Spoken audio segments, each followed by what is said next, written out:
Hello, welcome back to my channel. So if you have been following me, you know that I've been contributing to this project BiomeJs since a few weeks now.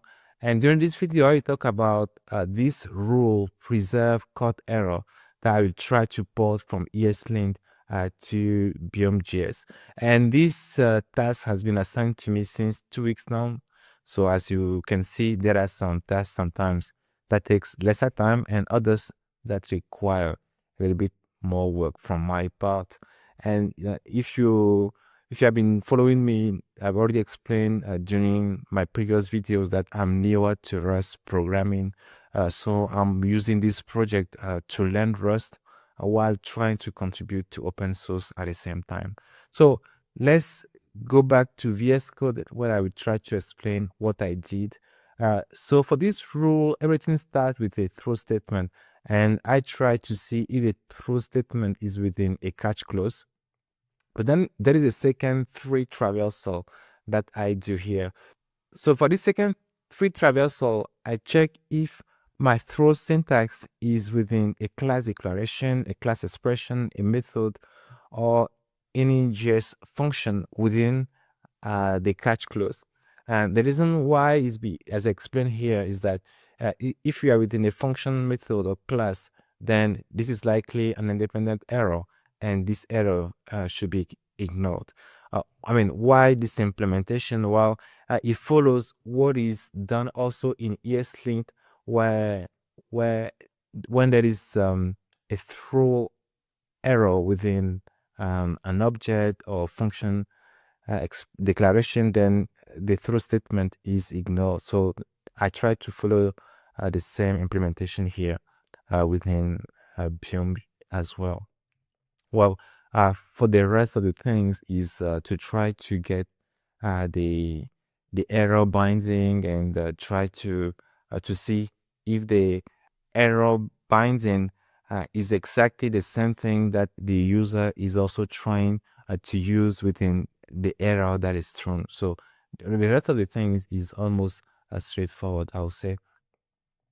So something else that I also try to do as well within this contribution also is I try as much as I can to write better documentation, because that's something that I learned from during one of my previous video that I spoke about the fact that sometimes we think as developers that we write good documentation, but then I realized during one of the suggestions that I got during one of my peers that I could improve a little bit more the documentation that I write. So I think that I try to improve as much as I can the documentation that I wrote. Maybe I might have other suggestions as well, but kind of happy with the fact that, yeah, this is something I learned from one of the suggestions I got from my previous pull request, and I try to do as much as I can to be a little bit more explicit in the way that I wrote my comment this time. So we have the Rust doc here, but we also have Rust doc as well here. So here where I explain a little bit more about the options of the rule. So I try to to be a little bit more explicit in regarding what this option require catch parameter, what this option, what it does. So I explain it a little bit here. So also regarding the change log as well, I also try to be more explicit by giving a thorough detail, almost a thorough detail of what the rule or what it does. So that's something I learned from one of my previous pull requests, and I try to do as much as I can. So for this pull request, what I haven't done yet is to implement an action fix when there is a diagnostic. So if the original error is not in the cause property, then there could be a diagnostic about that. Or if the original error also is being discarded, or if there is a destructuring of the original error. So there will be a diagnostic about that. What I haven't done yet is to implement a fix of the diagnostic that will be thrown. Um, so I feel at this time that maybe it might be a little bit cumbersome to implement maybe one of the diagnostic. But what I could do is that I could first of all also push this pull request to maybe have a comment about it. So it will also help me to see what the main contributors, what they think about my implementation of this rule. And maybe if they are happy about it, then I could go ahead and also implement action fixes if required.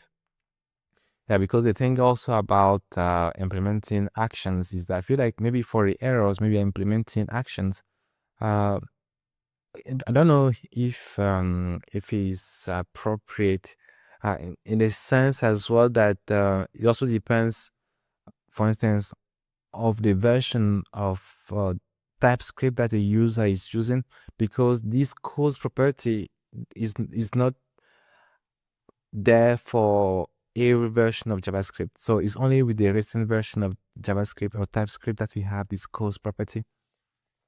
So I don't know if if we should necessarily make this fix for the user, or if the user should just remove the role. But anyway, I will just first of all make this pull request, open it, and then as I get maybe feedback on it, and maybe if it's suggested also to implement this action phase, then I will go ahead and implement the action phase. Well, I think that is also doable to implement this action phase in some of the scenarios here. But then in the case, for instance, when there is the destructuring as well, so the fix could be a little bit hard if you just tell the user maybe just to remove the destructuring and to just have an object binding of the of the variable, of the error variable. So well, that's why I didn't implement the fix right away, because I feel like the fix would be a little bit hard to implement.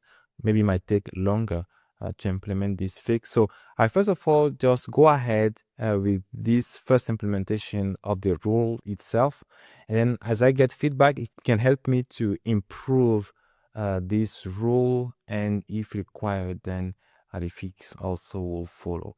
So I hope you enjoy this little tool of my recent contribution to Biome.